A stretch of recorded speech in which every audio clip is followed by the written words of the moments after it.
Hey everyone, it's Blake. Welcome in to episode number 5 of our WWF 1992 Save in TEW IX. This is Superstars of Wrestling for April 21st, 1992. SummerSlam, as we said, still a good ways away, not until the end of August, but lots of Superstars episodes to get to before then. We mentioned we're going to do probably a few fun things kind of in the summer, just to sort of break up the monotony a bit and the repetition of these episodes, which, as we'll see, I think this is another one that I don't expect to probably grow our popularity. It will probably lose us some popularity based on the fact that we're trying to pick up some of the storyline heat. We don't have that 5 right now that's meeting, the expectation we need. So it's all right, though. Like, again, we're basically playing against ourselves. I don't really have a lot of issues in thinking that WCW is going to overtake us or anything like that. So nonetheless, here, as I said, this is going to be one where the things really start to pick up a bit. Last couple episodes have been sort of the fallout from WrestleMania. This here is sort of the starting point where we sort of now chart our course, perhaps towards SummerSlam and beyond. So, all right, we kick things off here with Vince McMahon and Bobby the Brain Heenan, our hosts here on Superstars of Wrestling, in an 83 segment, and it is Vince coming on the air and saying, WWF fans, we've got some breaking news, and that is President Jack Tunney is going to be here tonight on Superstars, and he is going to have a big update on the investigation into the attack on Hulk Hogan at the Royal Rumble. And so Bobby Heenan, once again, just as we learned last week, we got kind of the thing where Vince was kind of saying that he had heard some rumors that Hulk Hogan was cleared, perhaps, to return very soon. And so Bobby Heenan was furious then. Now he's furious about Tunny going to come out with some sort of update on this investigation. And Vince is saying, well, why do you keep getting upset, Brain? You got something to hide? And, Bobby the Brain Heenan, his usual heel self, no, I've got nothing to hide. I had nothing to do with it. I don't know who had anything to do with it. But this is ridiculous. There should be no investigation. Hulk Hogan got what he had coming to him, and I don't want this to impact the real world's champion, the Nature Boy Ric Flair. So Heenan taking up for Flair here, and Vince kind of prodding him a little bit about how Hulk may be returning, but we know something for sure. Jack Tunney will be on Superstars tonight to reveal an update on the attack on Hogan at the Rumble. So 83 for this one. We start things off quite nicely here. All right, now we get to our first match. As advertised last week, Tatanka was going to be in action. And Tatanka gets the win over the Berserker. In another universe, perhaps I would make the Berserker top star. His popularity is much better than I thought it was, to be honest with you, in this mod. I want to say he's in the upper 40s, maybe. Could be wrong about that. But Tatanka gets the win over the Berserker. 7:29 here. 57, not a lot to note. As you've kind of seen the way we're doing this, just kind of rotate guys in and out in terms of, these matches. We don't have a lot. We have a 1-hour show here. So usually, at most, we'll have 5 matches on this show most of the time. Just like this one, you're going to have 4. So, not a lot to note here other than just giving Tatanka a nice little win here on Superstars as, we'll see what's next for him. Perhaps as he starts to make his ascent here in the WWF. All right, now we get another kind of announcement from Vince, and it is Vince and Heenan announcing that Crush is going to make his WWF debut in May. And so Vince kind of pushing, the Kona Crush here, as Crush will make his debut. We know, of course, that Crush had already made his debut in the WWF as one part of the Demolition, a couple years before or whatever. But, still, we're kind of pushing this new Crush character, and we're kind of setting it up to where, in our save, he's going to make his debut in May, and so Crush will be in action here in several weeks on Superstars. So just nothing more than really just kind of, teeing that up and add Crush to the mix here in terms of one of our newest superstars in the WWF. 61 for this one. All right, now we get Sean Mooney, who is with the new foundation duo of Jim the Anvil Neidhart and the Rocket Owen Hart. And Mooney says, gentlemen, it's been announced by President Jack Tunney that you have earned a tag team championship match against the Legion of Doom. And so, the new foundation have been on kind of a run here. They got themselves a nice win at WrestleMania. I'll be honest, I can't even remember now. Was that on the main card or was it on the pre-show? I don't remember. But they got a nice win there.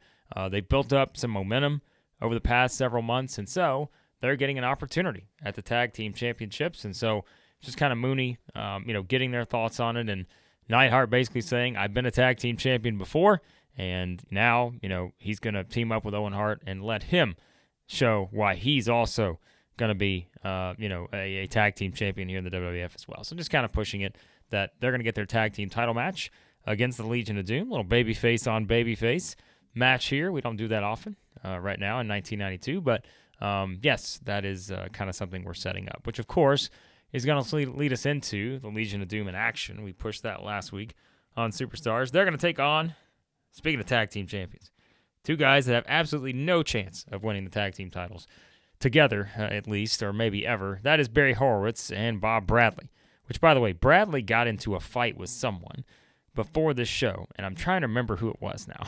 I don't think it was Hogan, but it was someone that Bob Bradley, or maybe actually I think what happened was he did something, and it was Gerald Briscoe, who's one of our, chief enforcers or whatever his role is. He gave him a stern warning or something like that, and it had a negative impact on Bradley. I don't need Bradley shenanigans running around here. Our backstage is wild enough. I don't need Bob Bradley making noise. So he took the pin here from Animal. We may fire him after this match. We'll find out later. But Legion of Doom in action, your champs, get the win here. No surprise. Not a lot to note here, right? Just, them versus some jobbers, with all due respect to Barry Horowitz. But 44 for this one. And, yeah, cooled off the crowd a little bit. We do the best we can here. The ratings, as I said, I'm not really that concerned at the moment with the ratings. I know it sounds silly. This is the game we play for ratings. But, yeah, I'm just kind of getting back in my groove here a little bit with this save. So, not a lot other than that. All right, we get to our WWF focus here. And as you're going to see, I was trying to think of ways, how do we really incorporate a lot of these people who are not going to be in action every single week, right? But how do we incorporate them to keep them active on the show in terms of visibility? And so what I did was think, well, why don't we just go back to some of the things they used to do, right? Whether it was on these shows, whether it was on like Coliseum home videos, you'd have like your WWF focus, and you're going to see in just a minute, we're introducing another thing that I think we had used in the previous iteration of the save in TEW 2020, but this is something where we can kind of keep people in the rotation here, even if they're not wrestling, right? And so our WWF focus here is on the rising stars in the sport, and it is really a focus on Bret Hart and the Intercontinental Championship, and really, Bret just kind of talking about potential, guys that are on the way up in the WWF. He's seen what the British Bulldog has done, talking about how it's the year of the Bulldog. He's seen Shawn Michaels. He's seen the Texas Tornado, the Big Boss Man, and people like that. And so it's just kind of Bret pushing the idea that he's one of the top rising stars, but he knows that right now in the WWF, there are many others on the rise, but they're going to have to prove that they can beat him to become the Intercontinental Champion. So, again, a little easy way, I think, to get a nice rating out of a segment. And as I mentioned, this is one of the segments. It was like at a 62, I think, in our storyline heat. So this is going to raise it a little bit, but I still think we're going to get the penalty in terms of this being the one that we really needed to hit. Because we had 4 that are currently in that hot or higher range, but we need 5. And this one was kind of just a couple points under. I don't know if this is going to get it above that. But, we're still probably going to take a hit on the overall rating. So, nonetheless, this is a step in the right direction. And, again, kind of an easy way to get these guys add on here. I was going to add the Texas Tornado, Terry Von Erich, on here, but he's still getting the penalties from the personal issues. And so I was like, we'll mention him, but I'm not putting him on the screen just because I don't want to take the penalty on that one. So, speaking of penalties, thankfully none needed here because this probably couldn't get much worse in terms of a Superstars match. Papa Shango, who beat Jimmy Snuka at WrestleMania, and that was kind of what we used as sort of the debut for Papa Shango, based on how we're pushing it in our save. He gets the win over Brian Costello here, 247, the Voodoo Driver. So it's a squash match. 39 for the rating. Not great, and it's going to be a bit of a slow burn probably for Papa Shango to get kind of the popularity and stuff that we need. But again, we've got some plans for this guy, or we wouldn't have introduced him the way we did by having him basically just destroy Jimmy Snuka at WrestleMania. But nonetheless, Shango gets the win, and much more to come from him in 1992. All right, as I said, we're going to kind of go back to some of the classics here, and now it's the WWF Event Center, as it is the Event Center with Sean Mooney.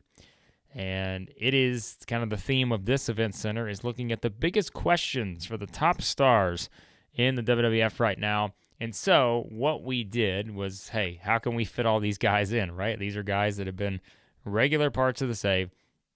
How can we get these storylines advancing a bit here, even though we lose some heat with some of these? But, I mean, these had ridiculous, heat anyway. So it's really just, Mooney asking questions and kind of, pushing ideas for what's next for Randy Savage. We know, he basically gave a non-answer last week about his future, didn't know what was next after losing to Ric Flair at WrestleMania 8. Questions for Ric Flair, the guy's on vacation, saying that he's only worried about the present. He's the WWF champion. Who's going to be his next challenger? Jake the Snake Roberts, what's he going to do after this 30-day suspension? Is it going to set the Snake off even more coming out of this whenever that suspension is up? Which is not that far away now if you really think about it. Sid Justice, who has been on a rampage since his loss to The Undertaker at WrestleMania 8, and The Undertaker himself, who still continues to, take out his opponents, on a basically weekly basis here.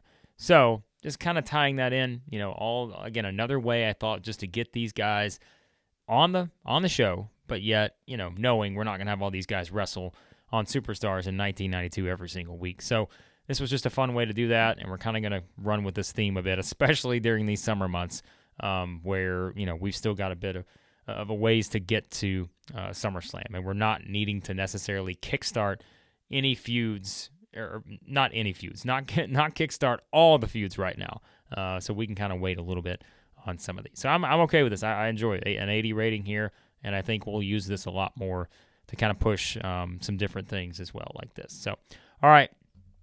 Then we're going to get to the $1 Million Man, Ted DiBiase, and I wonder if this one will help a little bit in terms of the storyline. So Jimmy's loyalties. I think this one was already in the hot rating, though. So crowd's white hot, so that's what we like to see. So an 84 here for this one. It's Gene Okerlund. Mean Gene is with Ted DiBiase, and DiBiase saying that he said last week, he's not happy with IRS losing to Bret Hart at WrestleMania 8, and DiBiase saying he was going to do it on his own, and he's going to prove himself tonight against Hacksaw Jim Duggan in our main event. And then that's when, Mean Gene trying to stir the shit here, like Mean Gene always does, and asking him, well, what about the natural disasters, who basically kind of barged in that pre-tape interview last week. And, them kind of continue to question Jimmy's loyalties, as the storyline says. And DiBiase just says, if the natural disasters know what's good for them, they'll stay out of my business, because I've said time and time again, money can buy anything.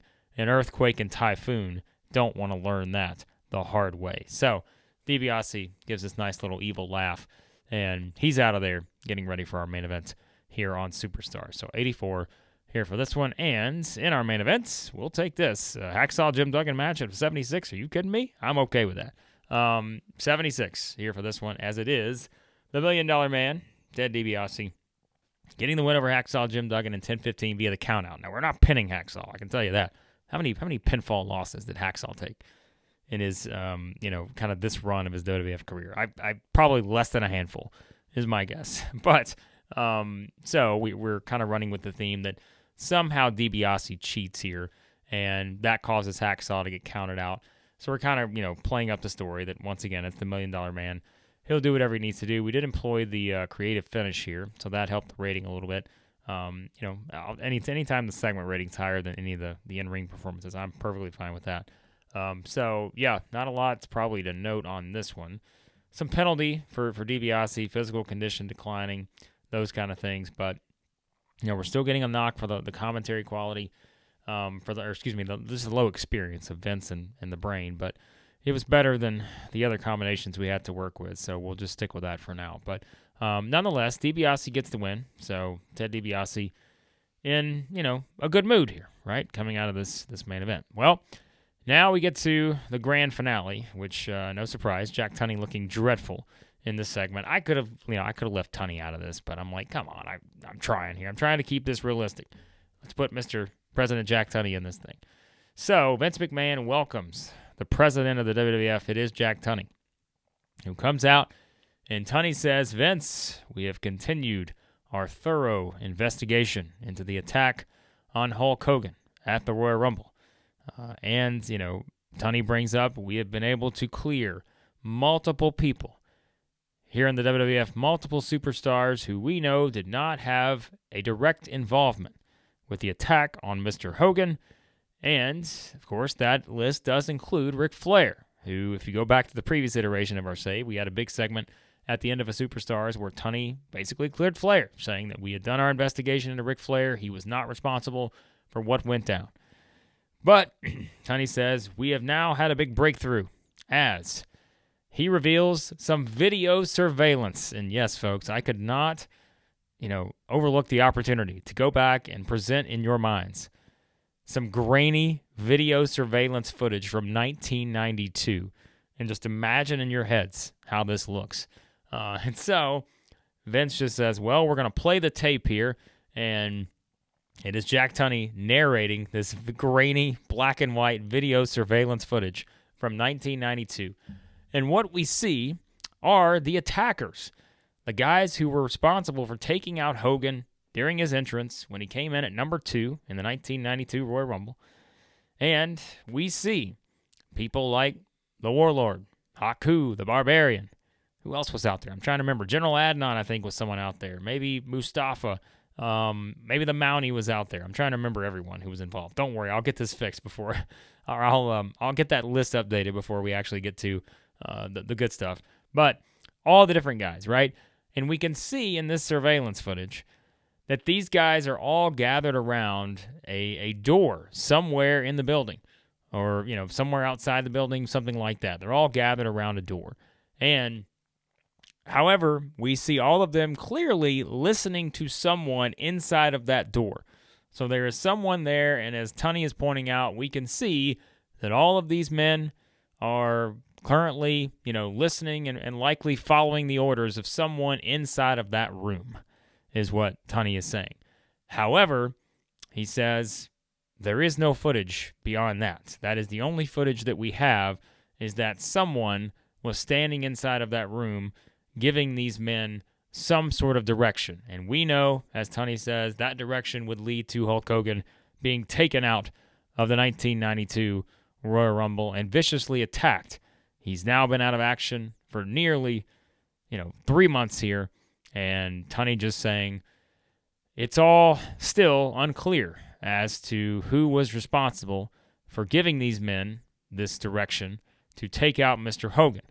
However, Tunney says, I am happy to announce that despite the fact that we still do not know who is responsible for Hulk Hogan's attack, and we are hard at work and will not stop until we know, I am happy to reveal that Hulk Hogan has been cleared to return to the ring here in the WWF, and he will return next week on Superstars. So there you go.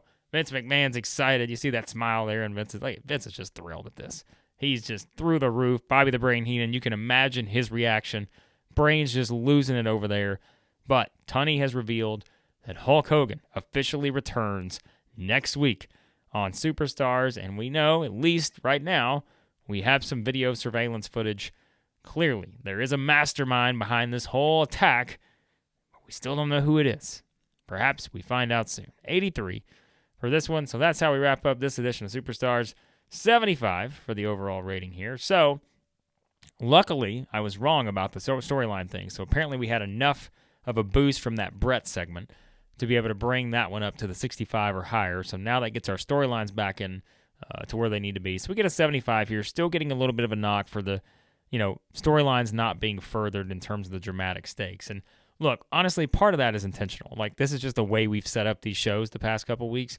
But next week, I hate to say this, but I desperately needed Hulk Hogan back here because he is such a big part of what some of these storylines are going to be. based on this whole thing we've been doing with him. So I think that's really going to help in terms of dramatic stakes. These have really been, I think, 3 setup episodes. Things picked up, here, but really next week, as you'll see, things really start to take off with a lot of our storylines that are going to lead us into the summer. So I'm okay with this right now. So 75 here for the overall rating. A lot of good stuff I thought on the show. Kind of over-delivered, to be honest. But I think adding in some of these, different themes, like I said, whether it's the WWF Focus, the Event Center, all that kind of stuff, I think it's going to help get some of our bigger stars on the show each week and, obviously not have them wrestle every single time either. So, all right, let's see what we need to look at here in terms of our profit coming out of this. $180,000 gained here. I might need that to pay off the Hart family after I pissed them off with a bulldog. But we'll see if anyone else we have to piss off in terms of, drug policy and all that coming up here in a minute. But popularity, all right, so we take a hit here in all these areas. Only went down 1. Come on, we're still the best company in the world. We're still growing in Southern England. That becomes a trend here these days. But all right, let's see what else we need to get to before we wrap up. All right, so that was Superstars of Wrestling. Pretty good show. People seem to have enjoyed it. That's good to know.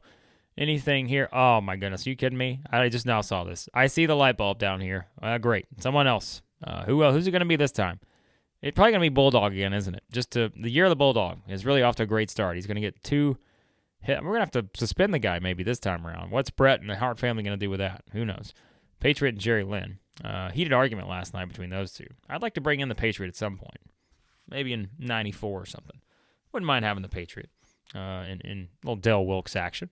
Perhaps in the WWF. I wouldn't mind that. I kind of enjoyed the Patriots run in the WWF back in the day. But a little bit later, though, wasn't it? Like 96, 97, something like that? I don't remember exactly. But, okay, let's just go ahead and get this out of the way. What's it going to be? Oh, boy, it's Sid. Well, that shouldn't be a surprise. I don't know what this is going to be. All right, so it's a hard drug user for Sid. Oh, man. Well, all right. So, Sid, it's an in-house thing. No damage to the company prestige. At some point, we're going to have to lay down the law with these guys, right? I mean, he's a hard drug user. The ones we've had so far have been soft, right, with Michaels and Bulldog. So Sid's a hard drug user. That is not ideal because we know this is Sid. And perhaps the rampage that he was just on.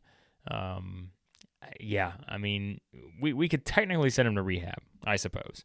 But as you can tell, we kind of got some things in the works with Sid here. So do we take a chance? And any way we react to Sid, I can't imagine there is going to be Sid being okay with it. I think Sid's going to be pissed off no matter what we do. So, you know what? We're going to find the big man in Sid Justice here. And I know he's not going to react great to it. But come on, we gotta set a tone at some point. Sid is very unhappy. Well, all right, that's fine. This locker room has become a disaster. All right, well, let me tell you something, Harvey Wolfman. I don't really care that you're unhappy. We're not going to use you anyways, outside of helping out Sid here. But nonetheless, Sid's unhappy. All right, that it is what it is. I can't worry myself. Oh, great. Well, look at this. What do you know? Sid's in here again. Drug test fees, of course, but we need those. Sid, Owen Hart doesn't connect with the fans. He's a waste of time. Well, I'll tell you what else is a waste of time, Sid. And that is our current push for you, pal, because you're getting all pissed off. Let's see if we can find Sid's. Let's go back here. Let's go to the roster. I don't have anything to hide from you guys. I don't think there's anyone I've signed that would be considered a hidden thing. Sid's angry. So he's angry. Well, I mean, technically we could give Sid a ton of money here. But I don't know that's going to make a difference. So let's just, I'll look at that. But Sid's angry. That's good to know. Well, we'll see what happens with Sid. He's upset at the fine for the hard drug policy. But, all right, there you go. That was Superstars of Wrestling. Hope you guys enjoyed it. Hit the subscribe button, hit the like button as well. We got to figure out this locker room. This locker room's a mess right now. So, locker room morale is poor. That's where we are at this moment. So, okay, so here we go. Locker room heat on Bob Bradley. Here's some of the fights that I think we can tell you, if I haven't already. The Nasty Boys almost got into a fight with Ric Flair. Shawn Michaels, the drug test, we knew that. Bulldog drug test. Sid drug test. So, Bob Bradley, just his ass has got to go. We don't need this guy around hurting the locker room right now. We might have to get rid of some of these guys that we're not using to help the morale. I mean, look how long this list is of negative influences in our backstage right now.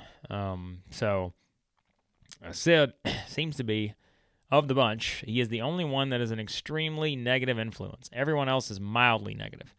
So that's not ideal. Well, we'll see what we have to do with Sid here in the future. But for now, I appreciate you guys watching. Check out all the other stuff on the channel. Again, my voice is starting to come back a little bit. I still don't sound great, but we have got the Rocky Mountain Wrestling Local to Global save back up, so you can check out those episodes.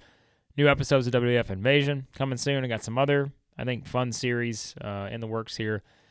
Yeah, having a lot of fun with these again. So I appreciate you guys as always, and let me know your thoughts on this particular Superstars, where things are headed to the WWF in 1992, and on the next episode of our WWF 1992 save, it will be Superstars of Wrestling.